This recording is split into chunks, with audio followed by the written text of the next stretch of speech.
వందనములు. ఈ సాయంకాల సమయంలో ఏఎఫ్సి సహవాసముగా మనం అందరం కూడుకొని ఉన్నాం వర్చువల్ గా.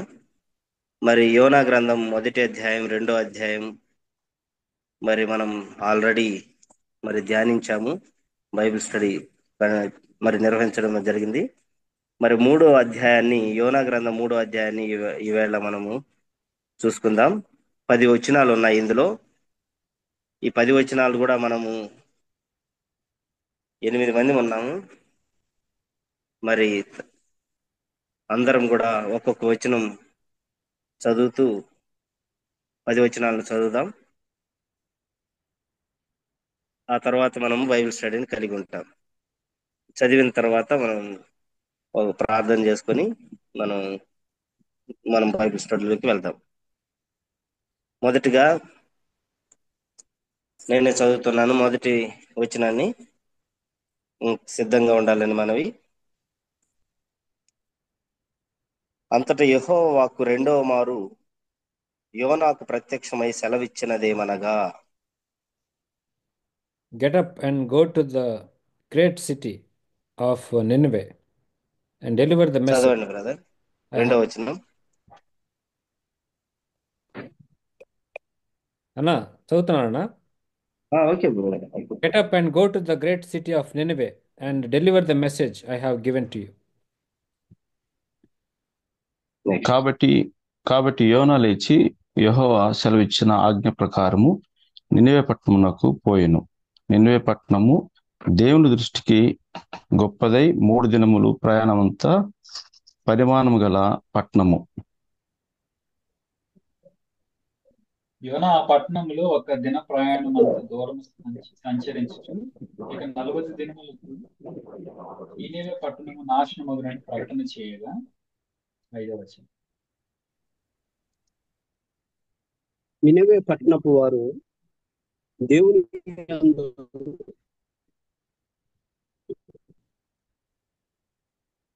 విశ్వాసం ఉంచి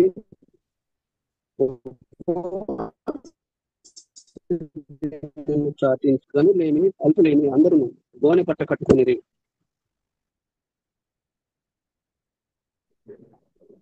ఆ సంగతి నినివే రాజునకు వినబడినప్పుడు అతడును తన సింహాసనం మీద నుండి దిగి తన రాజవస్త్రమును తీసివేసి గోనె పట్ట కట్టుకొని బూడిదలో కూర్చుండెను. మరియు రాజైన తానును ఆయన మంత్రులను ఆజ్ఞేయగా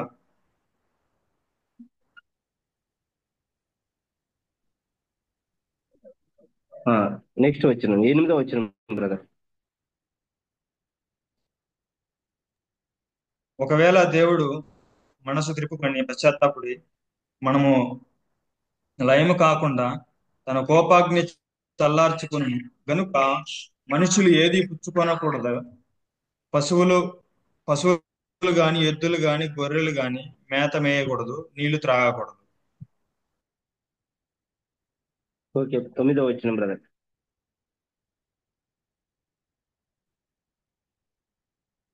9వ వచనం. అన్న జయకుమార్ అన్న, ఎవరైనా చదవచ్చు.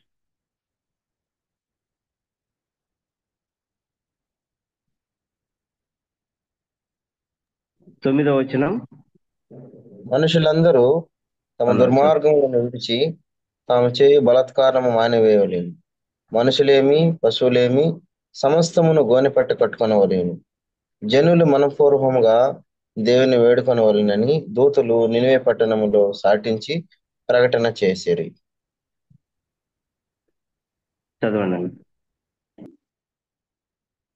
ఈ నినివే వారు తమ చెడు నడతలను మానుకొనగా వారు చేయుచున్న క్రియలను దేవుడు చూచి పశ్చాత్తప్తుడై వారికి చేయదునను తాను మాట ఇచ్చిన కీడు చేయక మానెను. చిన్న ప్రార్థన చేసుకుని వాక్యదానంలోకి వెళ్దాం. ప్రేమ నమ్మకం కలిగిన ప్రియాపరలోకి తండ్రి, వందనాలు. ఈ సాయంకాల సమయంలో మీ పాదాల చెంతకు రావడానికి మీరు మాకు ఇచ్చిన గొప్ప ధన్యతకి వందనాలు చెల్లించుకుంటున్నాం. ప్రభువా, మేమందరము యోనా గ్రంథం 3వ అధ్యాయాన్ని ధ్యానించాలని ఇష్టపడుచుండగా మీరే మాతో మాట్లాడండి. మీ చల్లని మెల్లని స్వరాన్ని వినిపింపజేయమని ముందున సమయాన్ని మీ చేతులుగా చెప్పుకుంటూ ఘనత మహిమ ప్రభావాలు మీకు మాత్రమే ఆరోపించుకుంటూ యేసయ్య అతి శ్రేష్టమైన నామములో విధేయులమై వేడుకుంటున్నాం తండ్రి, ఆమేన్. ఈ సమయంలో మనము యోనా గ్రంథం 3వ అధ్యాయం మనందరికి బాగా తెలుసు. ఇందులో 2 అధ్యాయాలలో యోనా ఎక్కడికి ఒక చోట నినివేకి వెళ్ళమంటే ఆయన తర్షీషుకు వెళ్ళినట్టుగా మనం గమనించగలం. ఈయన ఎలాంటి ప్రవక్త అని మనం తెలుసుకున్నాం ఆల్రెడీ. ఈయన పేరుకు పావురము గువ్వ అని అర్థం అని కూడా చెప్పుకున్నాం. తర్వాత ఆయన అలా వెళ్ళడానికి కారణం ఏంటంటే అషూర్ రాజులు అనే వాళ్ళు, అషూరైట్స్ అనే వాళ్ళు చాలా క్రూరమైన రాజులని, అది చాలా మహా గొప్ప పట్టణం అని మనకు పాత నిబంధన గ్రంథంలో అనేక చోట్ల కూడా రాయబడి ఉంది. ఈ అషూరు రాజులు ఈ ఈ వీళ్ళని ఇశ్రాయేలీలను ఎంతో క్రూరంగా హింసించినందువలన ఆ జనాన్ని దేవుడు రక్షించకూడదనే సంకల్పంతో మరి జనులందరూ చెప్పుకుంటూ ఉన్నారు కాబట్టి అక్కడ పుట్టిన వ్యక్తిగా మరి యోన అక్కడికి వెళ్ళకూడదని నిశ్చయించుకొని తర్షీష్కు పారిపోతున్నప్పుడు, అక్కడి నుంచి 800 కిలోమీటర్లు ఉంటుంది వారి నుంచి అని చెప్పుకున్నాం. అలాంటి సందర్భంలో మరి ఓడలో వెళ్తున్నప్పుడు ఓడకు ప్రమాదం ముంచుకు రావడం, మీరు లేచి మీ దేవుళ్ళందరినీ ప్రార్థన చేయమని చెప్పడం, వాళ్ళందరూ ప్రార్థనలు చేయడం, చీటు వేయడం, యోనా మీదకి రావడం, యోనా కూడా గొప్ప సాక్ష్యం ఇవ్వడం అంతా జరిగింది. తర్వాత మత్స్యానికి మరి అప్పచెప్పినప్పుడు దరిదాపు 2700 కిలోమీటర్ల దూరంలో ఆ తిమింగలము తిమింగలము మరి అతన్ని వీదుకుంటూ వెళ్ళిపోయి అక్కడ కక్కివేయడము, రెండో మారు దేవుడు మరలా నువ్వు నినివేకి వెళ్ళని చెప్పడము. ఆ సందర్భాన్ని బట్టి 3వ అధ్యాయంలో మొదటగా అంతటి యెహోవాకు రెండవ మారు యోనాకు ప్రత్యక్షమై అని మనకు తెలుసు, మనకు రాయబడినట్లుగా మనందరికీ తెలుసు.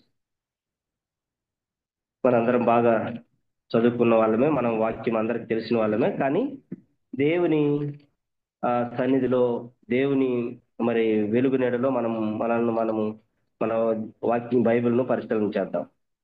మరి ఈ నినివే పట్టణము ఎంత పెద్దది? మొదటి క్వశ్చన్, ఒక 5 క్వశ్చన్లు వేద్దాం మనందరం కూడా ఒక క్వశ్చన్ కు మరలా దాన్ని ఆన్సర్ చేసుకుంటూ వెళ్దాం ఎక్కడికక్కడ. ప్లీజ్ మనందరం కూడా మాట్లాడాలని మనవి. ఇందులో మనం 10 మంది ఉన్నాం, అందరు రెస్పాండ్ కావాలని యేసుక్రీస్తు పేరున తెలియజేస్తున్నాను. మరి నినివే పట్టణం ఎంత పెద్దది? ఒకటో క్వశ్చన్ ఏంటంటే, what is the area of Nineveh, the town of Nineveh, లేదా సిటీ ఆఫ్ నినివే, అక్కడ ఎంత జనాభా ఉండేది అనేది మొట్టమొదటి క్వశ్చన్. మనం ఆలోచన చేద్దాం. చదువుతా పోతే మనకు ఇక్కడ ఆన్సర్ ఉంది. మీ అభిప్రాయాలు అందరూ కూడా తెలియజేయాలని మనవి.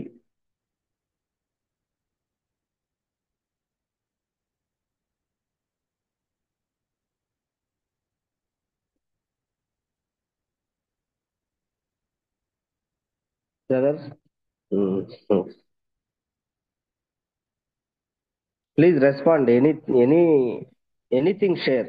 అంటే మీరు మాట్లాడొచ్చు, మనం మాట్లాడొచ్చు, ఏం మనందరికి తెలిసిందే, మాట్లాడొచ్చు.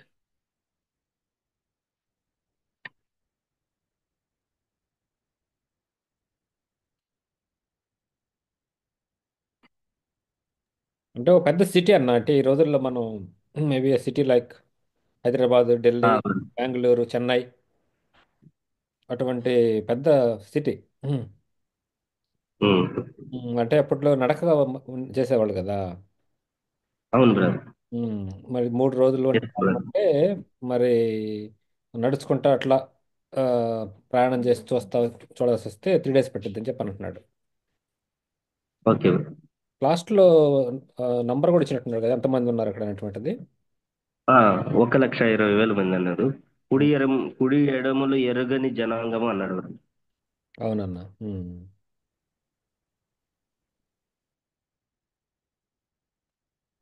అన్న ఓబ్లేస్ అన్న, జై కుమార్ అన్న, ప్రభాకర్ బ్రదర్. యోబు, పెంచలన్న, Chinni Krishna brother, please respond anything. మీకు తెలుసు అది మాట్లాడితే బాగుంటుందని, అంతే, ఏం లేదు.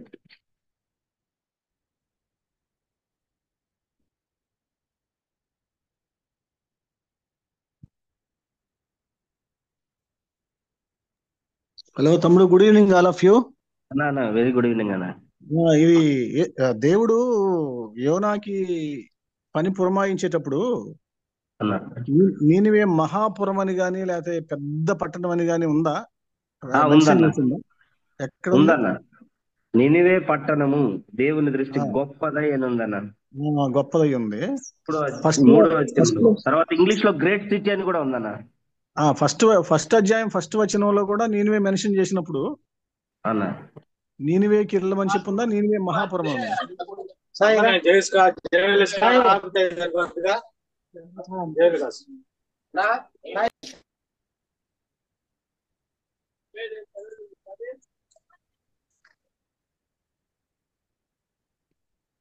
సరే, మొత్తానికి పెద్ద సిటీ. బహుశా హైదరాబాద్ అంత ఉంటుందో లేదో మరి చెప్పలేం గాని ఆ రోజుల్లో అంత పికప్ ఉందో లేదో మరి. మొత్తానికి ఒక 3 లక్షలు జనాభాని కాసేటువంటి పట్టణం ఎలా ఉంటుందో అంత సైజులో ఉండొచ్చు. బహుశా Nellore,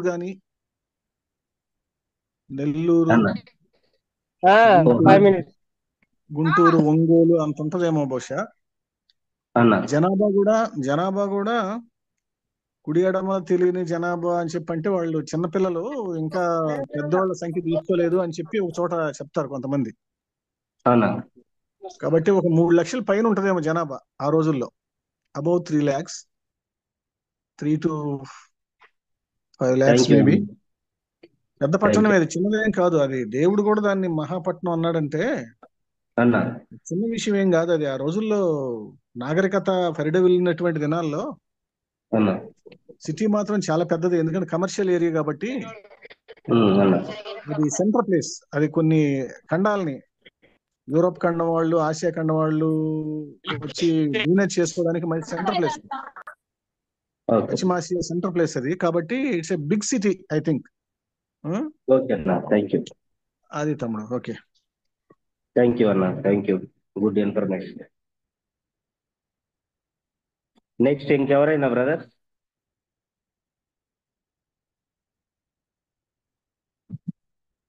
thank you so much Narasimha brother, thank you so much Jaya Kumar అన్న.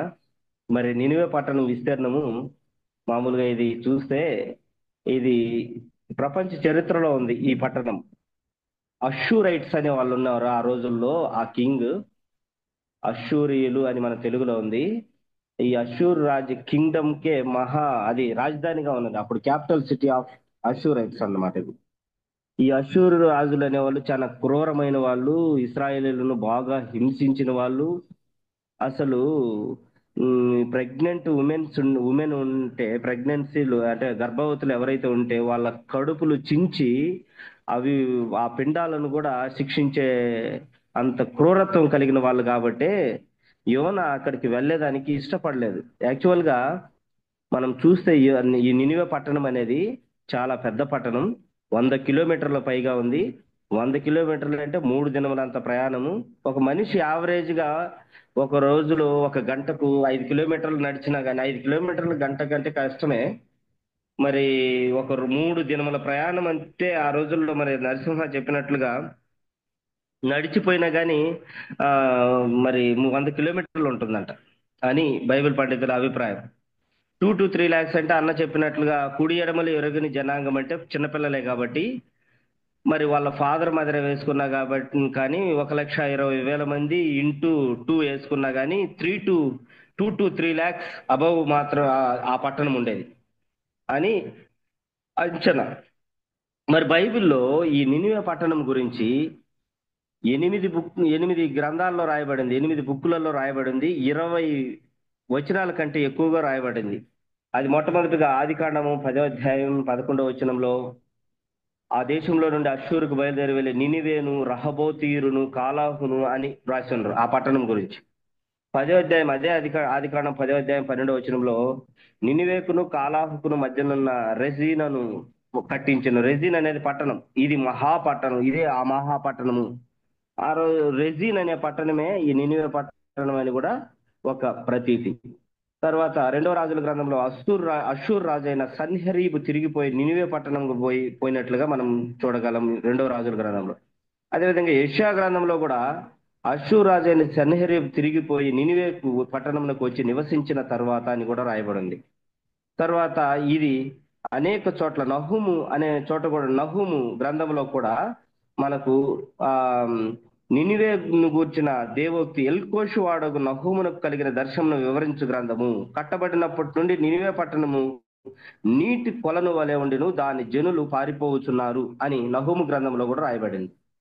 సో ఈ విధంగా నినివే అనేది చాలా మహాపట్టణం అనేది మనకు అర్థమవుతుంది, రూఢి అవుతుంది. తర్వాత జఫన్యా గ్రంథంలో కూడా తర్వాత జఫన్యా గ్రంథంలో కూడా ఇంకా ఏమైనా ఉందంటే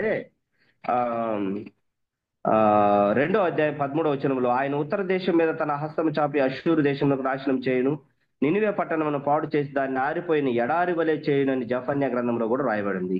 అదేవిధంగా మత్తయి సువార్తలో కూడా నినివే వారు యోనా ప్రకటన విని మారు మనసు పొందిరి గనుక విమర్శ సమయమున నినివే వారు తమ తరములలో నిలవబడి వారి మీద నేరస్థాపన చేయుదురు, ఇదిగో యోనా కంటే గొప్పవాడు ఇక్కడ ఉన్నాడని రాయి. లోక సువార్తలో కూడా యోనా నినివే పట్టణస్థులకు ఎలాగ సూచనగా ఉండిన అలాగ మనిషి కుమారుడు ఈ తరం వారికి సూచనగా ఉండునని రాయబడింది. ఈ విధంగా మరి నినివే పట్టణం గురించి, గొప్పతనం గురించి బైబిల్లో అనేక చోట్ల రాయబడినట్లు మనం గమనించగలం. ఇది అష్షూరీయులకు రాజధాని నగరంగా కూడా ఉందని తెలుస్తుంది. సో ఇంత పెద్ద పట్టణాన్ని గ్రేట్ సిటీ అని మనం ఇందాక చదివాడు మన బ్రదర్, గ్రేట్ సిటీ, ఇంత పెద్ద పట్టణం. సో నినివే పట్టణం గురించి, ఇంత గొప్ప పట్టణం గురించి మరి యోనాను మరలా రెండవసారి మరి దేవుడు మరి రెండవసారి అతనికి ప్రత్యక్షమై, మొదటిసారి ప్రత్యక్షమైండు, అతను అవిధేయత చూపించాడు, మనం కూడా చూపిస్తాం. యోనా ఒకసారి చూపించాడు కానీ మనం అనేక మార్లు చూపిస్తాం. అయితే రెండవసారి ప్రత్యక్షమై పోయి ప్రకటన చేయమన్నప్పుడు 3వ అధ్యాయం 2వ వచనంలో ఆయన వెళ్ళి ప్రకటన చేస్తా ఉన్నాడు. ఆ సమాచారం ఏంటి? 2వ వచనం చూద్దాం. రెండవసారి యోనాతో దేవుడు ఎలా మాట్లాడాడు, యోనా యొక్క ప్రతిస్పందన ఏంటి? Please brothers.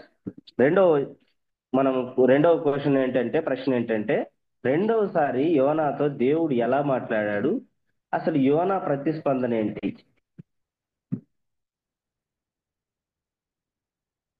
లేకపోతే ఆ ప్రజలు ఇచ్చిన రెస్పాన్స్ ఏంటి? యోనా రెస్పాన్స్ ఏంటి? తర్వాత చూద్దాం వాళ్ళు.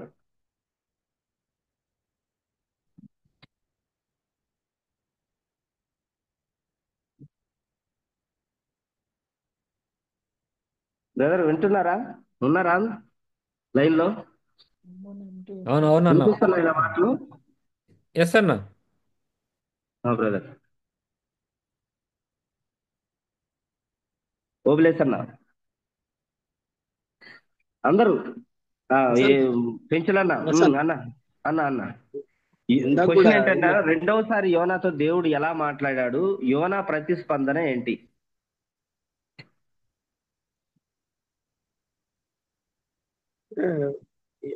ఎలా అంటే మొదటిసారి లాగే అన్న. మొదటిసారి వెళ్ళలేదు, రెండోసారి వెళ్ళాడు కదా. అదేలే అంటే ఎలా అంటే మొదటి అధ్యాయం వచ్చి యెహోవా మిత్తయి కుమారుడు నాకు ప్రత్యక్షమే ఇలా సెలవిచ్చాను. ఇక్కడ 3వ అధ్యాయం మొదటి వచనంలో కూడా అంతటా యెహోవాకు 2వ మరి నాకు ప్రత్యక్షమై సెలవిచ్చింది ఆమెనుగా. సో ప్రత్యక్షమై విషయం అయితే చెప్పాడు. అయితే మొదటిసారి చూసాము, ఈసారి అయితే యోనా లేచి యెహోవా సెలవిచ్చిన ఆజ్ఞ ప్రకారము నినివే పట్టణానికి పోయాడు. ఈసారి మొదటిసారి తప్పించుకున్నాడు కానీ ఈసారి ఇంకా 2వ మారు దేవుడు మళ్ళీ వెళ్ళమని చెప్పినప్పుడు సెలవిచ్చిన ఆజ్ఞ ప్రకారం నినివే పట్టణానికి వెళ్ళాడు అని చూస్తూ ఉంటాము. వెళ్ళాడు ఈసారి. అవును. రెండవ వచనంలో అదే ప్రకటన చేయమంటానే లేచి ఆ, ఆయన ఆజ్ఞ ప్రకారం పట్టణంలోకి పోయిన నినివే పట్టణం దేవుని దృష్టి గొప్పదై 3 దినములంత ఆ, పరిమాణం గల పట్టణంకి వెళ్ళాడు అయిష్టంగానైనా గాని. అన్నా మరి ఆ. బ్రదర్. మొదటిసారి రెండోసారి యోగలసన చెప్పినట్టు ఒకే విధంగా ఉంది దేవుని టోను. బ్రదర్. కొద్ది తేడా ఏంటంటే మొదటిసారి మెసేజ్ ఉంది, రెండోసారి మెసేజ్ ఏం లేదు. అప్పుడు చెప్పాక మెసేజ్ ఆమె పోయి అన్నాడు, అవును brother. I have given you అంటే అప్పుడు ఇచ్చాడు. తర్వాత ఇంత ప్రయాణం చేసి వచ్చాడు, కష్టపడి వచ్చాడు, తర్వాత చేపట్లో నుంచి వచ్చాడు, నా కొద్దిగా ఉమ్, ఇంత చెప్పినా కానీ దేవుడు మాత్రానికి సేమ్ థింగ్ ఒక్క సెంటెన్సే. అప్పుడు అవును brother. కొన్ని రోజుల క్రితం నీకు మెసేజ్ చెప్పాను కదా, ఆ మెసేజ్ పోయి చెప్పు అంటున్నాడు. Thank you brother. అవును. ఓకే.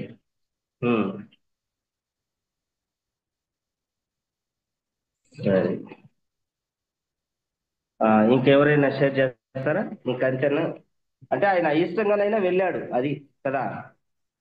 అయిష్టంగానే రెండోసారి వెళ్ళాడు. అతని ప్రతిస్పందన ఏంటి? సరే చూద్దాంలే, దేవుడు వెళ్ళమన్నాడు, వెళ్తున్నాను అని ఇంక తప్పింది కాదు కాబట్టి వెళ్ళాడు రెండోసారి. అంతేనా బ్రదర్? అంటే వెళ్ళాడు. ఆ, ఉమ్, అంటే కానీ దేవుని మెసేజ్ మాత్రానికి మారలేదు. ఆ, ఆ.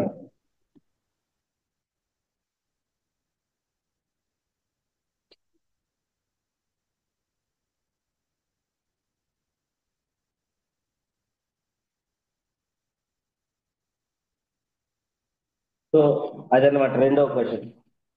అంటే యోనా దీని ద్వారా ప్రతిస్పందన మనకేమన్నా లెసన్ ఉందా వసంతరావు? అనా అంటే దేవుని మాట అనా మొదటిసారికి రెండవసారికి అనా అంటే వెళ్ళాడు కదా ఇప్పుడు, అనా ఇది మనకేమన్నా లెసన్ నేర్పిస్తుందా? అన్న ఈ విషయంలో ఒక చిన్న పాయింట్ అన్న. ఫస్ట్ టైం చెప్పండి. ఫస్ట్ టైము దేవుని మాట చెప్పిన తర్వాత తన సొంత ఆలోచనతో ప్రయాణం చేశాడు. మూడో ఇక్కడ మూడో అధ్యాయం వచ్చేసరికి దేవుని మాటకి విధేయత చూపుతున్నాడు అన్న. Yes. brother. ఫస్ట్ విధేయత చూపాడు, కానీ మనసులో మాత్రం ఆలోచన ఉంది. కానీ ఫస్ట్ ఆఫ్ ఆల్ అతను దేవుని మాట విన్నాడంటే విధేయత చూపినట్టే కదా. అవును అవును బ్రదర్. మనం వింటున్న వాళ్ళకు దేవుడు ప్రేమాస్వరూపుడు వాడు కనుక ప్రతి ఒక్కరికి ఒక సైన్స్ ఉంటుంది. విధేయత చూడటం మెయిన్ ఇంపార్టెంట్ కాబట్టి కొంచెం అది కూడా మనం అక్కడ వినటంలో మనం విధేయత అనేది మనం నేర్చుకోవచ్చు అనుకుంటున్నాను నేను. తమ్ముడు వసంత్, అన్న అన్న అన్న మన మధ్యలో అన్న కావలి పరిసర ప్రాంతాల్లో మినిస్ట్రీ చేసేటువంటి యంగ్ గాడ్ సర్వెంట్ రఘు గారు అని ఒక ఆయన ఉన్నారు. అన్న అన్న అన్న ప్రైజ్ లార్డ్ అన్న రఘు అన్న. చాలా కాలం నుంచి రెగ్యులర్ గా మన ఏఎఫ్సి ఫెలోషిప్ అటెండ్ అవుతా ఉన్నారు. అన్న ఆయన్ని ప్రేమతోటి ఆహ్వానిస్తా ఉన్నాం. అతను కూడా రెస్పాండ్ అవ్వచ్చు. రఘు అన్న రఘుమన్న రఘున్న ప్రైజ్ రఘు లార్డ్ అన్న. గుండమాల మా రెగ్యులర్ వస్తుంది. గుండుమాల. ఓకే అన్న. Okay okay okay Gundumala. Okay okay. నేను ఇక్కడ ప్రైజ్ లార్డ్ కావలి అన్న. దగ్గర రఘు అనుకుంటున్నాను. లేదన్న. రఘు రెస్పాండ్ అన్న అవ్వండి మీరు కూడా రెస్పాన్స్ కావచ్చు అన్న.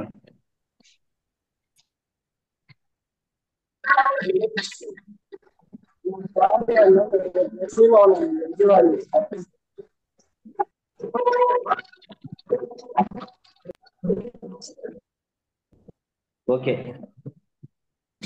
మనము మొదటి రెండు క్వశ్చన్లు చూసాము, అటు ఆన్సర్లు కూడా చూసాము. రెండవసారి యోనాతో దేవుడు ఎలా మాట్లాడాడు, ఆయన ప్రతిస్పందన ఏంటంటే నిజమే, మొదటిసారి అతను తన సొంత ఇష్టానుసారంగా వెళ్ళాడు, రెండవసారి దెబ్బతిన్నాడు. కాబట్టి మరి దేవుని మాట వింటాం. మనం కూడా అనేక మార్లు మన జీవితాలలో దేవుడు వద్దన్న పని చేసి మనం మన జీవితంలో విఫలమైపోయిన తర్వాత, పేతురు విఫలమైపోయిన తర్వాతనే కదా దేవుని దగ్గరకు వచ్చింది.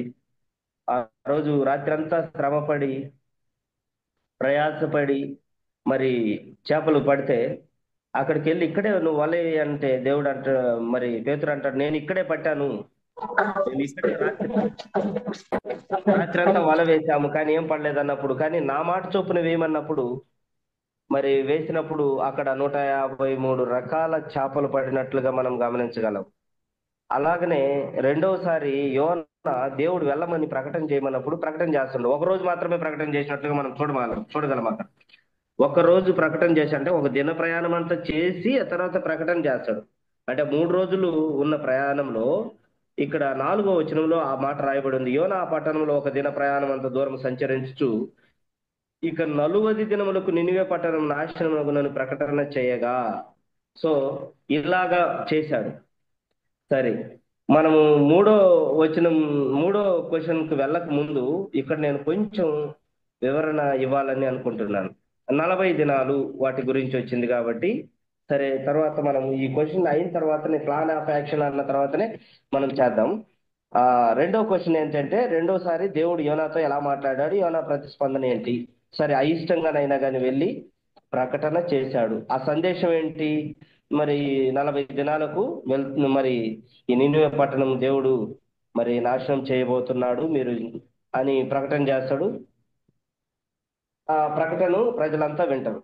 మూడోది, ఈ ప్రకటన చేసిన తర్వాత మన మూడో క్వశ్చన్ ఏంటంటే యోన సందేశము ఏంటి, వారి యొక్క ప్లాన్ ఆఫ్ యాక్షన్ ఏంటి, అంటే వాళ్ళ యొక్క ప్రతిస్పందన ఏంటి? ఆ చేశాడు కదా 40 రోజులకు ఇట్లా అవుతుంది అని. ఈ రోజుల్లో కూడా మనము దేవుని రెండవ రాకడ వస్తది వస్తది అంటున్నాము. మా తాత ముత్తాతల కాలం నుంచి వస్తుందంట అనుకుంటున్నాం, కానీ ఇప్పటికి రాలేదని మనోళ్ళు కూడా చాలా మంది మరి హేళనగా మాట్లాడే వాళ్ళు ఉన్నారు.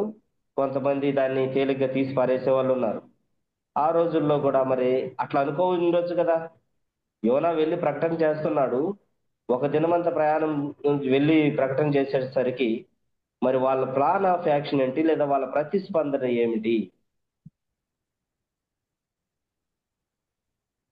యోనా సందేశం విన్న తర్వాత నినివే ప్రజల యొక్క ప్లాన్ ఆఫ్ యాక్షన్ అంటే వాళ్ళ ప్రతిస్పందన అనొచ్చన్న అన్న జయకుమార్ అన్న, వారి ప్రతిస్పందన అనొచ్చునా? వాళ్ళ విన్న తర్వాత వాళ్ళ ప్లాన్ ఆఫ్ యాక్షన్ ఏంటి, వాళ్ళు ఏమనుకున్నారు?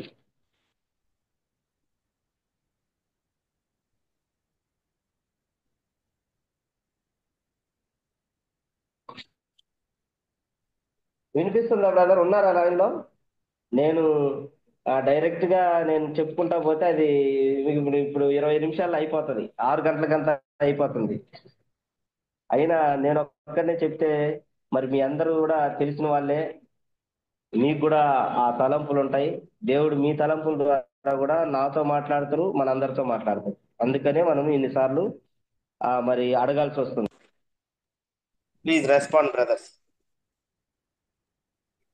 తమ్ముడు వసంత్, హలో తమ్ముడు వసంత్. యోనా సందేశం విన్న తర్వాత నినివే ప్రజల యొక్క ప్లాన్ ఆఫ్ యాక్షన్ ఏంటి? హలో వసంత్. ప్రజలదే కాదు, రాజు యాక్షన్ కూడా. రాజు కూడా మరి ఆ రాజు ఆ మాట వింటున్నప్పుడు ఆ రాజులేమి, గనులేమి, అల్పులేమి. వసంత్, నా మాటలు వినిపిస్తున్నాయి బ్రదర్? తమ్ముడు వసంత్ అన్న వినిపిస్తుందా?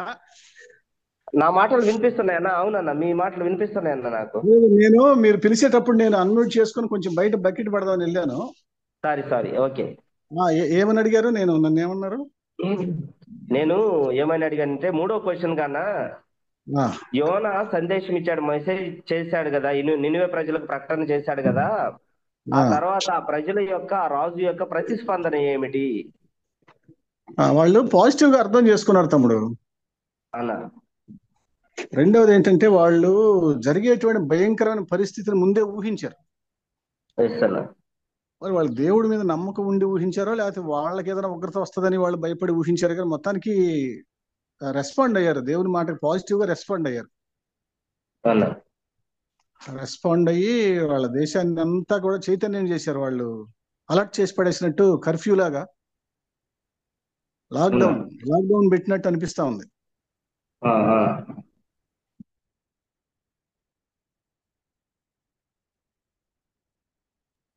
అన్న వసంత్ అన్న, బ్రదర్ అదే అన్న చెప్పాడు, వాళ్ళు పాజిటివ్ రెస్పాండ్ అయ్యారు. ఆ, అట్లా రెస్పాండ్ అవడానికి కారణం ఏంటంటే మీరు ఫస్ట్ ఇంట్రడక్షన్లో చెప్పినట్టు ఉమ్, వాళ్ళు వాళ్ళకి తెలుసు వాళ్ళు చేస్తున్నటువంటి వికెడ్ పనులన్నీ కూడా, ఉమ్, వాళ్ళు చేస్తున్నటువంటి పాపం. ఆ నోట ఇది రాజు దగ్గరికి వెళ్ళిపోయింది ఈ వార్త. ఉమ్, ఆ, యోనా డైరెక్ట్గా రాజు దగ్గరికి వెళ్ళలేదు, కానీ ప్రజలు ఒకరికి వచ్చి ఒకరికి వెళ్ళిపోయింది అనమాట. సో వాళ్ళు ఉమ్, రియలైజ్ అయ్యారు వాళ్ళు చేస్తున్నటువంటి ఆ పాపం గురించి. ఉమ్, ఉమ్, ఈ యాక్షన్స్ అన్ని ఏం తెలియజేస్తున్నాయంటే వాళ్ళు ఫాస్టింగ్ ప్రకటించుకోవడం, ఉమ్, తర్వాత ఒకరి నుంచి ఒకరు ఆ సమాచారం తెలియజేసుకోవడం, ఉమ్, తర్వాత దేవుని మెసేజ్ యందు నమ్మకం ఉంచడం, ఉమ్, తర్వాత చాలా ఉన్నాయి కదా వాళ్ళు చేసినవి కూడాను. సో అవును. వన్ వన్ వర్డ్ మనం ఇవ్వాలనుకుంటే రిపెంటెన్స్ ఉమ్, అదనమాట. సో వాళ్ళు రిపెంటెన్స్ అంటే ఫస్ట్ రియలైజ్ అవ్వాలి కదా పాపం చేస్తున్నాం అనేటువంటిది. బ్రదర్, రియలైజ్ అయ్యి ఇక రిపెంట్ అవటానికి రెడీ అవుతున్నారు అనమాట. థ్యాంక్ యూ బ్రదర్, కరెక్టే. రిపెంటెన్స్ రిపెంటెన్స్ అయ్యారు. ఆ రాజు కూడా రిపెంట్ అయినట్టుగా మనం గమనించగలం. అయితే బైబిల్లో ఇంకా జనవృత్తాంతంలో 20 అధ్యాయం 3వ వచనము, అదేవిధంగా యెహోషాపాతు కూడా అలాగనే మరి పశ్చాత్తాపడినట్లుగా మనం గమనించగలం. దానియేలు గ్రంథం 9వ అధ్యాయం 3వ వచనంలో కూడా ఆ విధంగానే మనం దానియేలు తన ప్రజల కోసం పశ్చాత్తాపడినట్లుగా చూడగలం. ఆ రాజు అయినప్పటికీ కూడా అతను కూడా గోనెపట్ట, బూడిద వాటన్నిటిని చేశాడు. మనం ఈ గోనెపట్ట, బూడిద అనే దాని గురించి నేను చూశాను. అసలు ఇది ఇక్కడ మనకు నిర్గమకాండం 18వ అధ్యాయం 21వ వచనంలో, ఫరో సేవకులలో యెహోవా మాటకు భయపడిన వాడు తన సేవకులను తన పశువులను ఇండ్లలోనికి త్వరగా రప్పించెను. అయితే యెహోవా మాట లక్ష్య పెట్టని వాడు తన పని వారిని తన పశువులను పొలములో ఉండనిచ్చెను అని ఉంది. నిర్గమకాండం 18వ అధ్యాయం 21వ వచనం, 18 నుంచి 21వ వచనంలో, 9వ అధ్యాయం 18 నుంచి 21వ వచనంలో ఈ మాట రాయబడింది. అంటే ఇందాక మీరు చెప్పారు కదా, ఆన్సర్ అన్న చెప్పారు, వాళ్ళు రీపెంట్ అయ్యారు. అసలు అంటే వాళ్ళు తెలుసుకున్నారు కాబట్టి రీపెంట్ అయ్యారు. తెలుసుకొని వాళ్ళు ఏ విధంగా పశువులను అలాగనే ఎక్కడ పొలంలో ఎలా ఉంచారో అలాగనే ఉంచారు. మనకు 2012 సంవత్సరంలో ఒక సునామీ వచ్చింది. 2012 డిసెంబర్ 24వ తేదీన సునామీలో రేడియోలో అన్నిసార్లు ప్రకటన చేసినప్పటికి కూడా విన్నట్టున్నారు. ఏమొస్తుందిలే, ఎప్పుడు ఈ ప్రకటన చేసేదేలే అన్నారు. మనం చూసామే 2012 ఏనన్నా 12 కరెక్టేనా? 2004 అన్న, ఆ? 2004. 2004 కాదు, 2004 ఇంకా ముందు, తర్వాత కదా, ముందు కదా బ్రదర్, తర్వాత కదా. కాదండి, 2004 అన్న. 2004 అని 2004 లేదు, 2004 డిసెంబర్ 26. అలా. సో అదనమాట. కాబట్టి ఆ విన్న వాళ్ళు మాత్రము రక్షించబడినట్లుగా మనం చూడగలం, విన్న వాళ్ళు మాత్రం తప్పించుకున్నట్లుగా మనం చూడగలం. సరే, ఇందులో 40 దినాలు వాళ్ళందరూ నినివే వారు ఉపవాసము చాటించి గనులేమి అల్పులేమి అందరూ గోనె పట్ట కట్టుకునేది. ఈ గోనె పట్ట బూడిదనే దేనికి సాదృశ్యంగా ఉంది? సాక్ క్లాత్ అండ్ యాష్ ఎందుకు యూజ్ చేస్తారంటే, ఆ గోనె పట్ట, అప్పటి గోనె పట్ట మనం గోనె పట్టలు కాదు, ఇప్పుడు మనం వేసుకునే గోనె పట్టలు, లేకుంటే మనం గన్ బ్యాగ్స్ అనేది కాదు. ఆ రోజుల్లో గోనె పట్టలు అంటే ఏమిటంటే, అవి నల్ల మేక వెంట్రుకలతో తయారు చేసినవి, తర్వాత మనుషుల వెంట్రుకలతో తయారు చేసినట్లుగా మనం చూడగలం చరిత్రలో. ఇవి ఎందుకంటే శారీరకంగా మరి బాధపరిచే దానికోసం, సఫరింగ్ కోసం, ఫిజికల్ సఫరింగ్ కోసం. ఇది ఒక కఠినమైన పదార్థం, ఇది ఒక ముతకమైన పదార్థం. దీన్ని తయారు చేసేవాళ్ళు, అందుకు వాడేవాళ్ళు. అది వేసుకుంటే చాలా చిరాకుగా ఉండేది. తర్వాత బూడిద, ఈ బూడిదను ఎందుకు, ఇది ఖర్జూరపు కట్టెలతో, ఖర్జూరపు మట్టలు కాల్చి కట్టెలను కాల్చి ఈ ఈ బూడిదలో మనిషి అంతా మరి కింద నుంచి పై వరకు పూసుకునేవాళ్ళు. ఇది ఈ బూడిద, ఈ గోనెపట్ట యొక్క ఉద్దేశం. అంటే అది దుఃఖానికి గుర్తుగా ఉంది. ఈ బూడిద అనేది దేనికి గుర్తు అంటే, గోనెపట్ట బూడిద అనేది సంతాపానికి గుర్తు. ఒకటోది the symbol of mourning, the symbol of ఓ అంటే దుఃఖానికి గుర్తు. యోబు తను జీవితంలో అంతా కోల్పోయినప్పుడు, ఏమీ లేకుండా అంతా నిరాశ్రయుడైనప్పుడు యోబు తాను దుఃఖభరితుడిగా మొత్తం కూడా ఆయన మనం బూడిదలో పూసుకొని ఉన్నట్లుగా మనం చూడగలం. మొర్దెకై కూడా తన యూదా జాతికి మేలు జరగాలని మొర్దెకై కూడా అలాగనే ఉన్నట్లుగా మనం గమనించగలం. తర్వాత మూడవదిగా ద సింబల్ ఆఫ్ రిపెంటెన్స్. ఇది ఇది ఏంటంటే నినివే ప్రజలు వాళ్ళ పశ్చాత్తాపానికి గుర్తుగా మనం చూడవచ్చు. తర్వాత యెరూషలేము ప్రజలు కూడా ఏడ్చారు. యెరూషలేము ప్రజలు కూడా మరి పశ్చాత్తాపంతో ఏడ్చినట్లుగా మనం చూడగలం. తర్వాత ఇది నాలుగవదిగా ఇది వినయానికి సాదృశ్యంగా ఉన్నట్లుగా మనం గమనించగలం. ఐదవది ఇది తగ్గింపునకు సాదృశ్యంగా ఉన్నట్లుగా మనం గమనించగలం. ఆరవదిగా ఇది శారీరకంగా శ్రమ పరుచుకునేదానికి ఉన్నట్లుగా మనం గమనించగలం. ఏడవది ఇది ప్రత్యేకత, సెపరేషన్ ఫ్రమ్ అదర్స్ అంటే ప్రత్యేకతను చూసినట్లుగా మనం చూడగలం. కాబట్టి ఈ ఉపవాసంలో గోనెపట్ట బూడిద అనేది ఈ దుఃఖ కాలంలో మనిషి అది వాడినట్లుగా మనం గమనించగలం. అందుకే మనకు చాలా చోట్ల ఆ మాటలు రాయబడింది. యోబు గ్రంథం 2వ అధ్యాయం 8వ అధ్యాయం 8వ వచనం, 2వ అధ్యాయం 12వ వచనంలో కూడా దుఃఖం శోకం గురించి రాయబడింది. దానియేలు గ్రంథం 9వ అధ్యాయం 3, 5 వచనాల్లో కూడా ఈ ప్రార్థనలో గోనెపట్ట కట్టుకొని బూడిదలో ఉన్నట్లుగా చూడగలం. అదేవిధంగా యెషయా గ్రంథం 37వ అధ్యాయం 1వ వచనంలో రాజైన హిజ్కియా కూడా తన పశ్చాత్తాపంతో మరి హిజ్కియా బూడిద పూసుకొని ఉన్నట్లుగా చూడగలం. మొదటి రాజుల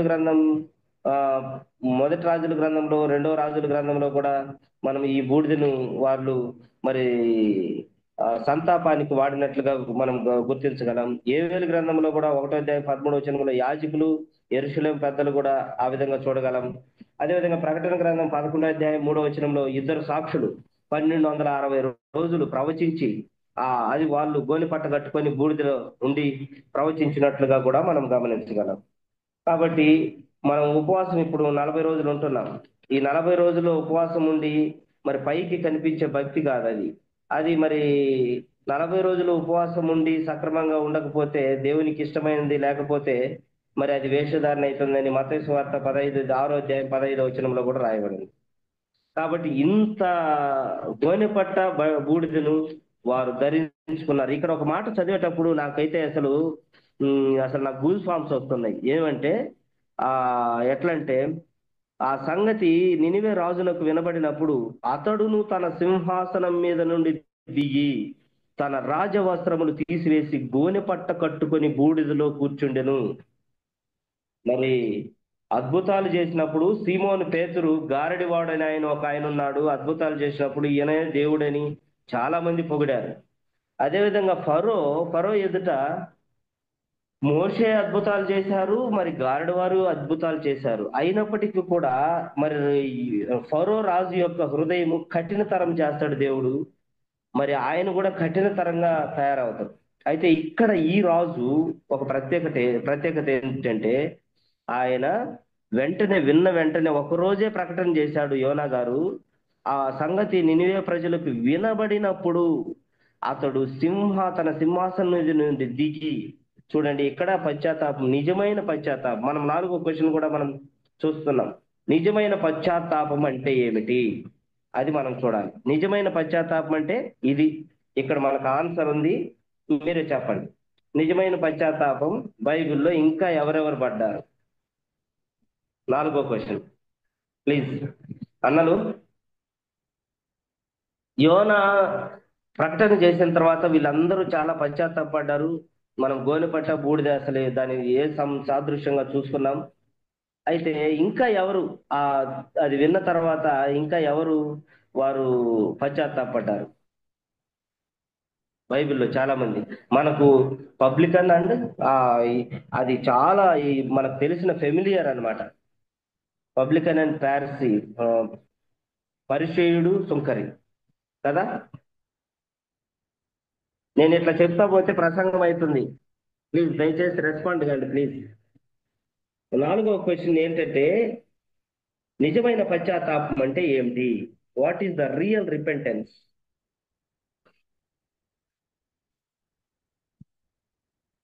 నిజమైన పశ్చాత్తాపం అంటే ఏమిటి? దానికి రుజువేంటి? ఇప్పుడు మనం చెప్పుకున్నాం ఆన్సర్ దాని గురించి. రాజు కూడా తన సింహాసనం దిగి గోనె పట్ట కట్టుకొని బూడిదలో కూర్చుండెను. ఇంకా రాజు మరి అక్కడ మొండికేసినట్లుగా మనం గమనించలేదు. ఖచ్చితంగా నిజమైన పశ్చాత్తాపం అక్కడ ఉన్నట్టుగా మనం చూస్తున్నాం. మరియు రాజైన తానును ఆయన మంత్రులను ఆజ్ఞయ్యగా, ఒకవేళ దేవుడు మనసు తిప్పుకొని పశ్చాత్తాపుడై మనము లయము కాకుండా తన కోపాగ్ని చల్లార్చుకున్న గనుక మనుషులు ఏది పుచ్చుకొనకూడదు, పశువులు గాని ఎద్దులు గాని గొర్రెలు గాని మేత మేయకూడదు, నీళ్లు త్రాగకూడదు. చూడండి ఎంత అసలు వాట్ ఏ స్ట్రాంగ్ డెసిషన్, అసలు అది వాట్ ఏ గ్రేట్ డెసిషన్. అది మనం అక్కడ గమనించాలి. అసలు ఒకరోజు విన్నారు, ఆ ఒకరోజు ప్రసంగానికి ఇంత సీరియర్ గా కనీసం పశువులు కూడా నీళ్లు తాగకూడదు, మేత మేయకూడదు అనేది వాట్ ఏ గ్రేట్ డెసిషన్ అసలు ఫర్ గాడ్. అసలు వాట్ ఏ రియల్ రీపెంటెన్స్ అనేది మనం ఇక్కడ గమనించగలం. అసలు పశ్చాత్తాపం అంటే ఎలా ఉందో మనము అక్కడ చూస్తున్నాం. నిజమైన పశ్చాత్తాపానికి రుజువేంటి అనేది 40 దినాలు. ఈ 40 దినాల గురించి మీ అభిప్రాయం ఏంటి తమ్ముడు? అన్నా పశ్చాత్తాపము అనే మాటలో అన్నా అతను పరిగెత్తుతూ ఒకసారి నిల్చుని వెనక తిరిగి చూసి పరిగెత్తు ఒకసారి నిల్చుని పరిగెత్తకుండా వెనక తిరిగి చూసుకుని, నేను ఎంతవరకు పరిగెత్తింది కరెక్ట్ దారి కాదు, ఇంకోటి ఏంటంటే నేను ఇప్పుడు వరకు చేసిన పని కరెక్ట్ కాదు. ఇది ఫస్ట్ థాట్. రెండవ థాట్ ఏంటంటే, నేను చేసిన పనికి నేను రిగ్రెట్ అవుతున్నాను, చింతిస్తున్నాను. మూడవది ఏంటంటే, ఇది నేను చేసి ఉండాల్సింది కాదు,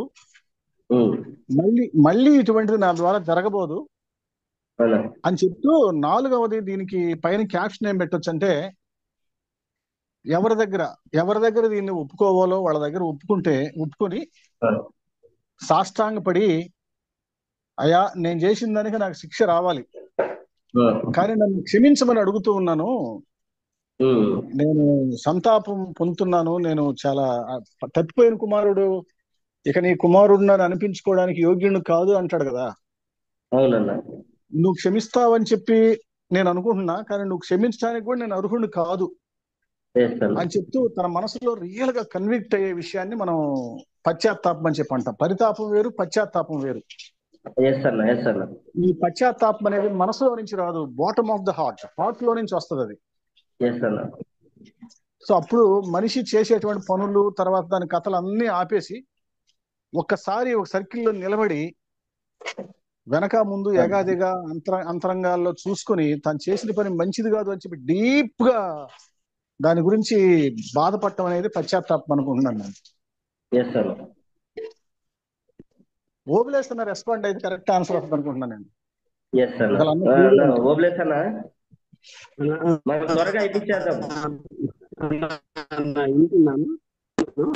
మీరు ప్రాక్టికల్ గా అప్లై చేసి చెప్పారన్నా జయకుమార్ అన్న, ప్రాక్టికల్ గా అప్లై చేసి చెప్పారు. అవును, మంచి ఎగ్జాంపుల్ తో చెప్పారన్నా. అయితే వసంత్ అన్న వింటున్నా. అంటే ఇప్పుడు ఆ మాట అంటే మామూలు ఇక్కడ పశ్చాత్తాప ఇక్కడ ఉన్న మాట అన్న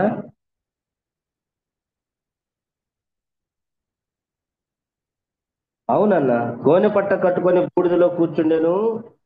ఆయన తాను తన ఇక్కడ ఉంది 8వ వచనంలో ఉందన్న, ఒకవేళ దేవుడు మనసు త్రిప్పుకొని పశ్చాత్తప్తుడై మనల్ని నయం కాకుండా తన కోపాగ్ని చల్లార్చుకొనును గనుక మనుషులు ఏది పుచ్చుకొనకూడదు, పశువులను గాని ఎద్దులను గాని గొర్రెలను గాని మేత మేయకూడదు, నీళ్లు త్రాగకూడదు, మనుషులందరూ తమ దుర్మార్గములను విడిచిపెట్టి అని చెప్తాడన్న.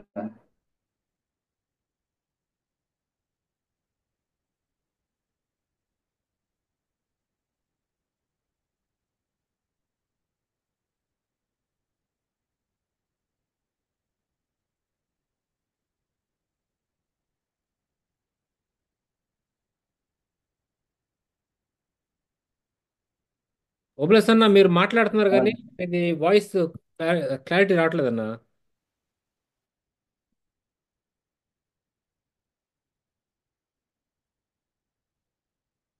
ఇప్పుడు మంచిగా వస్తుందన్న. క్లారిటీ లేదు వాయిస్ అని చెప్పారు నేను.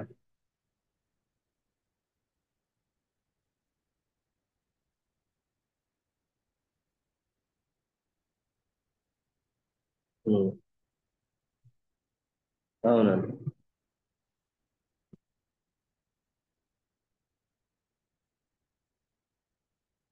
లాస్ట్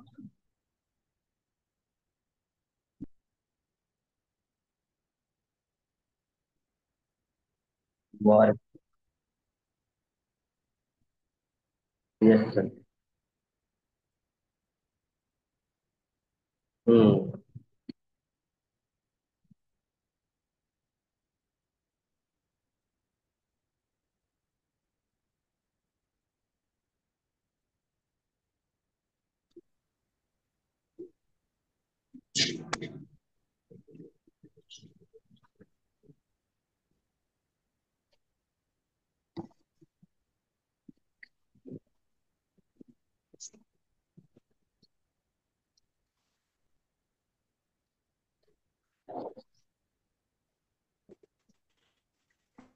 అన్న బ్రదర్ లక్ష్మ బ్రదర్ అన్న, మీ వాయిస్ సరిగా వినిపించట్లేదు అన్న. ఏదో కొంచెం ప్రాబ్లం ఉన్నట్టుంది. ఇప్పుడు బాగా వినిపిస్తుంది. మీరు ఇప్పుడు ఎట్లా మాట్లాడుతున్నారు?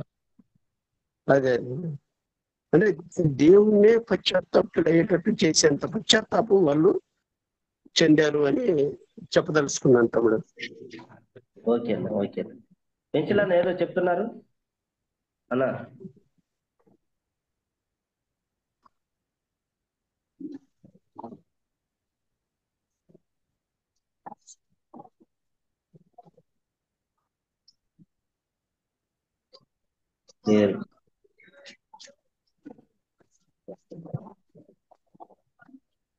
ఓకే ఓకే అన్న. మనము మొదటి క్వశ్చన్, నినివే పట్టణం ఎంత విస్తీర్ణం, ఎంత పెద్దది ఏంటి అనేది చూసాము. ఆ జనాభా ఎంత ఉంటుందని చూసాము. రెండవసారి దేవుడు యోనాతో ఎలా మాట్లాడారు, యోనా ప్రతిస్పందన ఏంటి అని చూసాము. మూడవదిగా యోనా సందేశం తర్వాత వారి యొక్క ప్లాన్ ఆఫ్ యాక్షన్ ఏంటి అనేది చూస్తున్నాం. వారి ప్లాన్ ఆఫ్ యాక్షన్ ఏంటంటే with the bottom of the heart, వారు హృదయం అంతరంగంలో నుంచి వారు పశ్చాత్తాపడుతున్నట్లుగా మనం చూస్తున్నాం. ఎందుకు? వాళ్ళు చాలా పెద్ద తీర్మానం తీసుకున్నారు. రాజులు, మంత్రులు సైతం, వారి దేశంలో ఉన్న ఎద్దులు, గొర్రెలు సైతం అన్ని కూడా నీళ్లు త్రాగకూడదు అని కూడా మరి శాసించినట్లుగా మనం చూడగలం. ఇది కాబట్టి దేవుడు 5వ క్వశ్చన్, చివరి క్వశ్చన్ ఏంటంటే దేవుడు చేయాలనుకున్న శిక్ష తీర్పుని ఎందుకు రద్దు చేసుకున్నాడు?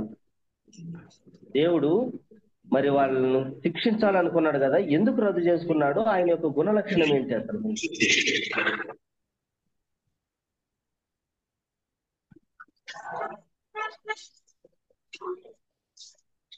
బ్రదర్ అర్థమవుతుందా అన్న? వసంత్ అన్న, బ్రదర్ అనిల్ బ్రదర్, ఈ ప్రజలందరూ కూడా ఎప్పుడైతే యోనా నుంచి మెసేజ్ అనేది ఇవ్వడం జరిగిందో వెంటనే వాళ్ళ పశ్చాత్తాపులై అని చూసాము. వాళ్ళంతా కూడా పశ్చాత్తాపడ్డారు. సో ఇమీడియట్ గా పశ్చాత్తాపడటం మాత్రమే కాదు, వాళ్ళు చేస్తున్నటువంటి బలాత్కారం కానీ, వాళ్ళు చేస్తున్నటువంటి రాంగ్ థింగ్స్ కానీ ఏవైతే ఉన్నాయో అవన్నీ కూడా స్టాప్ చేశారనమాట.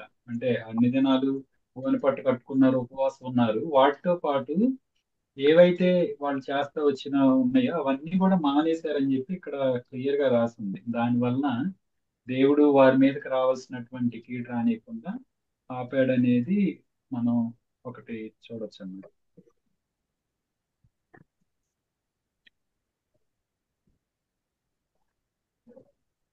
బ్రదర్, ఎందుకంటే 106వ కీర్తనలో 106వ కీర్తన 45వ చరణంలో ఏమని ఉంటుందంటే, వారిని తలంచుకొని ఆయన తన నిబంధనలను జ్ఞాపకం చేసుకుని తన కృపా బాహుల్యమును బట్టి వారిని కరుణించెను అని ఉంది. అంటే కరుణించే దేవుడు కాబట్టి, కృప చూపించే దేవుడు కాబట్టి ఆయన రద్దు చేసుకున్నట్లుగా గమనించగలం. అంతేకాకుండా చెడుతనమును మానివేయాలని ఇష్టపడిన జనం, అది దేవుడికి బాగా ఇష్టం వచ్చింది కాబట్టి అది దేవుడు లక్ష్య పెట్టడం, దేవుని మాటను లక్ష్య పెట్టడం. నిర్గమకాండం 18:21 కూడా ఆ మాట ఉంది. కాబట్టి ఎజ్రా గ్రంథం 8:21 కూడా దేవుని సన్నిధిలో వాళ్ళు ఉపవాసం ఉంటున్నట్లుగా మనం గమనించగలం. మీరు ఎవరు ప్రతిస్పందించలేదు కాబట్టి నేను చెప్పేసుకుంటా పోతున్నాను బ్రదర్, ప్లీజ్. స్పందించాడు అనిల్, స్పందించాడు వసంత్ అన్నా, అనిల్ స్పందించాడు. అనిల్ చేశారు, చెప్పారు. అంటే మా స్పందన నీకు వినపడట్లేదు, నాది వినిపించట్లేదు అన్న వాయిస్. ఈ మాటలు మాకు వినపడుతున్నాయి అన్నా అన్న. బ్రదర్ చెప్పండి బ్రదర్.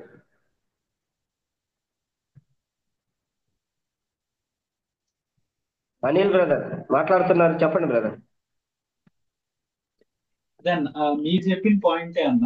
అంటే వాళ్ళు చేయాలనుకున్న చెడు నడతని మానివేశారు కాబట్టి దేవుడు వాళ్ళని వాళ్ళ మీద కావాల్సినటువంటి కీడు రానియకుండా ఆపాడని ఒక పాయింట్ చెప్పాను. దాంతో కలిగింది అని చెప్పారు. ఇంకా కొన్ని పాయింట్స్ అన్న వాళ్ళు కూడా యాడ్ చేస్తాను. అవును brother, thank you so much brother. ఇంకా దీనిపైన, ఈ క్వశ్చన్ పైన మనం ముందుకెళ్దామా అన్న? జయకుమార్ అన్న, మీరేమైనా షేర్ చేస్తారా? నరసింహ బ్రదర్, దేవుడు చేయాలనుకున్న శిక్ష అనిల్ చెప్పిన దాంతో నేను ఏకీభవిస్తున్నాను. ఓకేనా, ఓకేనా.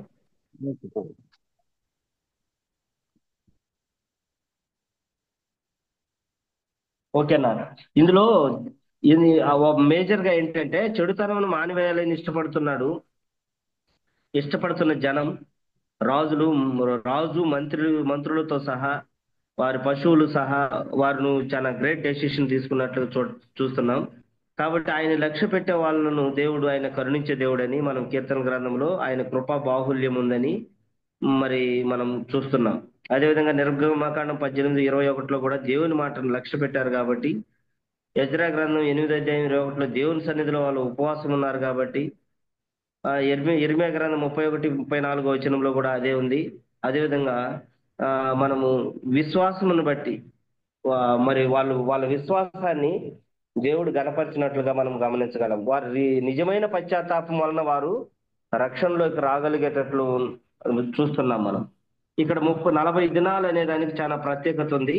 40 దినాలు అనేది చూడండి, మొదటి సమూయేలు గ్రంథం 17:16 వచనంలో ఫిలిస్తీయుడైన గొల్యాతు ప్రతి 40 రోజులు ప్రతి ఉదయ సాయంత్రాలు వచ్చి తాను అగపరుచుకుంటూ వచ్చినట్లుగా మనం గమనించగలం. అదేవిధంగా 40 రోజులు ఉపవాసం ఉండిన మీదట యేసుక్రీస్తు ప్రభు వారు మత్తయి సువార్త 4:2 వచనంలో ఆకలి తీర్చుకున్నట్లుగా మనం గమనించగలం.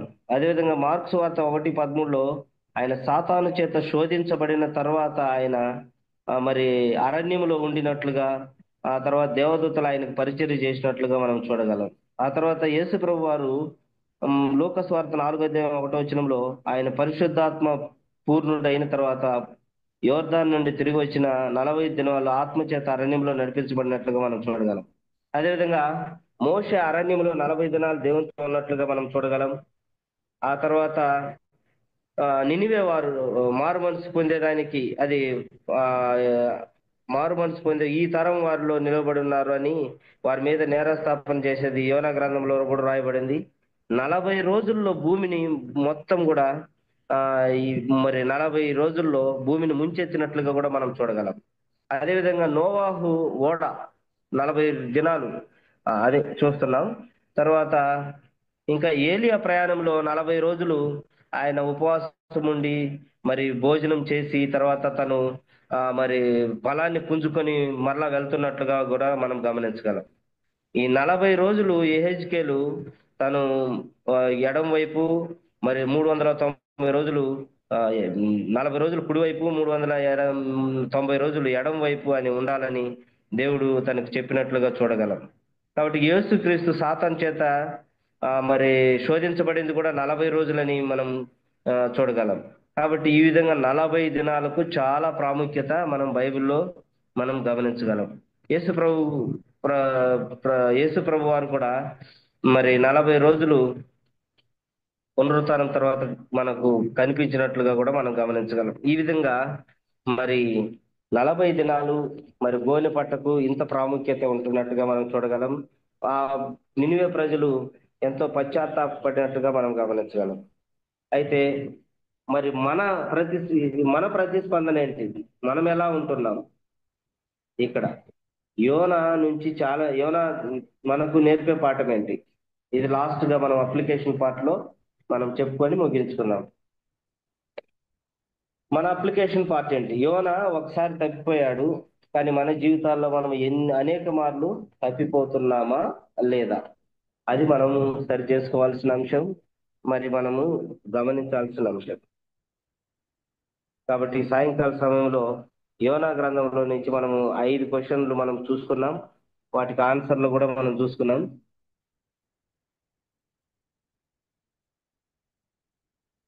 అది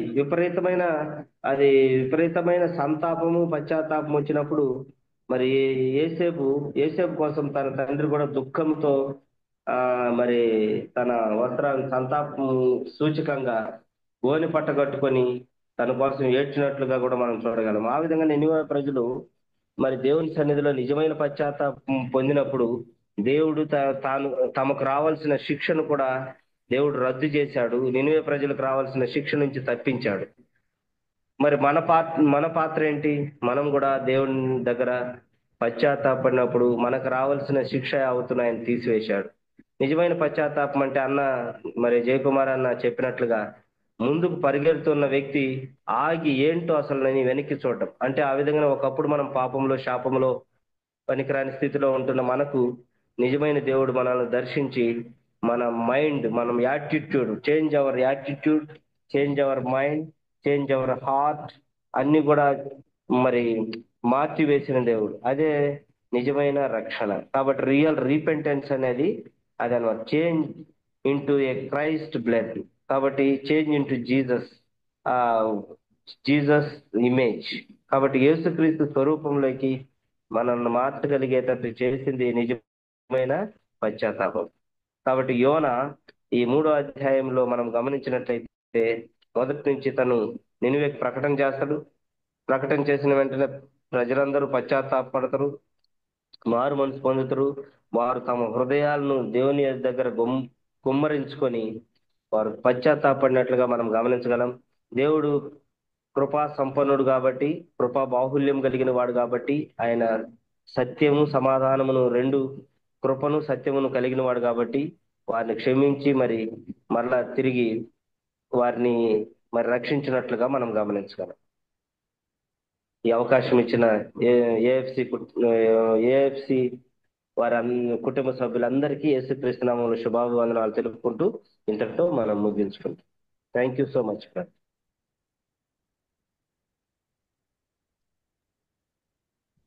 మీరేమైనా చెప్పాలనుకుంటే చెప్పండి. Thank you. ఓకే అన్న, థ్యాంక్ యూ అన్న. నేను ఒక నిమిషము కొన్ని మాటలు మాట్లాడాలనుకున్నా. అంటే దేవుడు నాతో మాట్లాడిన విషయము 3వ అధ్యాయం చూసినప్పుడు యోనా మనకు నేర్పించే విషయం ఏంటంటే, ఫస్ట్ ఆఫ్ ఆల్ దేవుని మాట విన్నాడు యోనా, విధేయత చూపాడు. విధేయత చూపిన తర్వాత జయకుమార్ అని చెప్పినట్టు ఒక మనిషి పరిగెత్తున్నప్పుడు ఆగి తన మార్గాన్ని వెనక్కి తిరిగి చూసుకున్నాడంటే కారణం ఏంది ఇక్కడ? ఫస్ట్ ఆయన 3 దినాలు ప్రకటించమంటే ఒక రోజు మాత్రం వాక్యం చెప్పాడు ఆయన. పూర్తిగా దేవుని వాక్యం కూడా చెప్పాల. కానీ ఆయన చెప్పిన మాట ఈ విధేయత చూపినటువంటి దేవుని దాసుని ద్వారా దేవుని యొక్క మాట ఎంత సూటిగా వెళ్తుందంటే ప్రజల వరకు 3 దినాలు ప్రయాణం చేసేంత వాక్యము 1 డేలోనే అది స్ప్రెడ్ అయినట్టు చూస్తున్నాం మనం. అంటే దేవుని యొక్క వాక్యము ప్రజల దగ్గరికి బహు సూటిగా వెళ్ళినట్టు మనం నేర్చుకుంటున్నాం. ఆ సూటిగా వెళ్ళినటువంటి విషయం కూడా విన్నటువంటి ప్రజలు అప్పటి వరకు ఏం చేస్తున్నారు? వాళ్ళు దేవునికి విరోధంగా ఉంటున్నారు, దేవునికి అయిష్టగా బతుకుతున్నారు. అయితే ఒక మనిషి రిపెండెన్స్ కావాలంటే ప్రాణం మీదకి వచ్చినప్పుడు మాత్రం జరుగుతాయి కొన్ని సందర్భాలు. ఫస్ట్ అధ్యాయంలో చూసినప్పుడు యోనా ప్రయాణం చేస్తున్న ఓడ బద్దలైపోయే పరిస్థితి వచ్చింది కాబట్టి వాళ్ళందరూ భయపడుతున్నారు, చనిపోతామని భయంతో. ఇక్కడ ఆ సందర్భం లేదు. ఆ సందర్భం మూడో అధ్యాయంలో ప్రజలకు చెప్పాడు, వాక్యం చెప్పాడు. అంటే వాక్యం ఎంత బలమైందో అక్కడ మనకు అర్థం అవుతుందన్న. వారి యొక్క పాప జీవితాన్ని కూడా మార్చుకున్నారంటే అక్కడ మనం చూడాల్సింది ఏంటంటే దేవుని యొక్క మాట ఎంత బలమైంది, మనిషి సైతం అంటే వారి యొక్క పాపాల నుంచి మరి మార్చగలిగిన శక్తి గల వాక్యం అని మనం తెలుసుకోవాలి. దీన్ని కంపేర్ చేసుకున్నప్పుడు పాత నిబంధనలు యోనా అధ్యాయంలో ఒక దినం వాక్యం చెప్తే యోనా పట్టణస్థులను మారారు. పేతురు గారు ఒక దినం వాక్యం చెప్తే 3000 మంది మారారు. ప్రజెంట్ పరిశుద్ధాత్మ ద్వారా మనం వాక్యం చెప్తే ఎంతమంది మార్చగలుగుతున్నాం? దేవుడు మనల్ని అడుగుతున్న ప్రశ్న. మరి మనం ఒకసారి మన జీవితాలు మనం పరీక్షించుకోవాలి. దేవుడు ప్రేమ స్వరూపి, ఆయన ప్రేమపూర్ణుడు కాబట్టి మనం ఇప్పటి వరకు కూడా ఎన్ని పాపములు దేవునికి అయిష్టమైన మార్గంలో మనం నడుస్తూ కూడా దేవునికి అయిష్టమైన కార్యం చేస్తున్నా కూడా ఎందుకు మన మీద అంత ప్రేమ చూపుతున్నాడో నాకైతే మరి స్పష్టంగా దేవుడు మాట్లాడుతున్నాడు. ఎందుకంటే యోనా తన జీవితంలో దేవునికి విరుద్ధంగా బ్రతుకుతున్నా కూడా తన వైపు మార్చుకొని తనతో పాటు నివేని పట్టణస్థుల్ని మరి దేవుని యొక్క మార్గం నడిపించాడంటే అక్కడ నిలబడుతున్నట్టు పరిశుద్ధాత్మ దేవుడు, మరి దేవుడు ఎంత శక్తివంతుడో మనం తెలుసుకోవాలి. మన ద్వారా మరి ఒక్క దినము కాదు, మన జీవితాంతం వాక్యం చెప్తే ఎంతమంది పశ్చాత్తాపడి దేవుని యొక్క రక్షణ పొందుతున్నారో తెలియదు. కాబట్టి అలాంటి మార్పు జీవితం కావాలని దేవుడు ఈరోజు మరి పరిశుద్ధాత్మ ద్వారా మీ ద్వారా మాట్లాడింది నేను నమ్ముతున్నాను. మరి ఈ వాక్యం గాడ్ అనేది చాలా పవర్ఫుల్ అని మన చిన్ని కృష్ణ బ్రదర్ మనకు స్ట్రెచ్ చేసి చెప్పడం జరిగింది. అది కరెక్టే. హెబ్రీలకు రాసిన పత్రికలో అది మూలుగులను విభజించినంత మట్టుకు దూరుచు రెండంచులు కలిగిన ఖడ్గమని వాక్యం గురించి రాయబడింది. కాబట్టి ఒక దిన ప్రయాణంలోనే అంతగా దేవుడు కార్యం చేశాడు, ప్రజలతో మాట్లాడాడు, ప్రజలు పశ్చాత్తాపడ్డారు. Thank you so much brother for your adding. Okay అన్న, ప్రార్థన చేసుకున్నాం. ప్రేమ గల తండ్రి, జీవం గల దేవ, మీరు ఇచ్చిన అమూల్యమైన సమయాన్ని బట్టి వందనాలయ్యా. ఈ సాయంకాల సమయం ఉంది ప్రభా నాయన, మీరు మా మధ్యని మరి మాతో మాట్లాడిన విధానం బట్టి వందనాలయ్యా. ఇదిగో నాయన నిజమే ప్రభా, మరి నాయన వారు ఎన్ని సంవత్సరాలు అక్కడ మరి జీవించారు తెలియదు కానీ ప్రభా మరి నీ మాట మాత్రం ప్రభా బహు స్పష్టంగా సూటిగా ప్రభా రాజు యుద్ధకు పోయిన రాజు సైతం నన్ను తన పదవిని వదులుకొని బూడిదలు కూర్చున్నాడంటే మరి నీ మాట ఎంత శక్తివంతమైనదో ప్రభా మేము నమ్ముచున్నాం. కాబట్టి మా జీవితాల్లో ప్రభా మరి నాయన మేము మీ యొక్క బిడ్డలుగా ఉండాలని ఆశపడుతున్నాం. మా ద్వారా నాయన అనేక మందికి నాయన మీ వాక్యం నాయన మరి చెప్పాలని ఆశపడుతున్నట్టు నాయన యొక్క ఏఎఫ్సి కుటుంబ సభ్యులందరితో మీరు మాట్లాడిన విధానం బట్టి వందనాలు, కృతజ్ఞతాస్తుతులు చెల్లిస్తున్నాం. ఆధ్యాత్మిక జీవితంలో నాయన మేము నాయన నడవలసినటువంటి మార్గం ఏ విధంగా ఉందో మమ్మల్ని మేము పరీక్షించుకుంటూ నాయన మీరు మాకు తెలియజేస్తున్న మీ యొక్క పవిత్రమైన మాటలను బట్టి వందనాలు, కృతజ్ఞతాస్తుతులు చెల్లిస్తున్నాం. ఇంకా రానున్న దినాల్లో ప్రభా బలమైన ఆత్మతో నాయన నీ దాసుల్ని బలంగా వాడుకొని ప్రభా నీ వాక్యం నాయన మరి అనేక ప్రాంతాలకు విద్యలుటకు నాయన బలమైన సాధనల వల్ల నేను బిడ్డలను బలపరిచి నా ఆధ్యాత్మిక జీవితంలో నడిపించమని అడుగుతున్నాం అయ్యా. ఇదిగో నాయన ఈ కుటుంబంలో ఉన్న ప్రతి బిడ్డను దీవించండి, ఆశీర్వదించండి, మీ ఆత్మానుసారంగా నడిపించుకుని అడుగుతూ నా ప్రభువును నా రక్షకుడు నేను యేసు నామములో ప్రార్థిస్తున్నా మా ప్రభు తండ్రి, ఆమేన్. ఆమేన్. ఈ సమయంలో మనం ప్రార్థన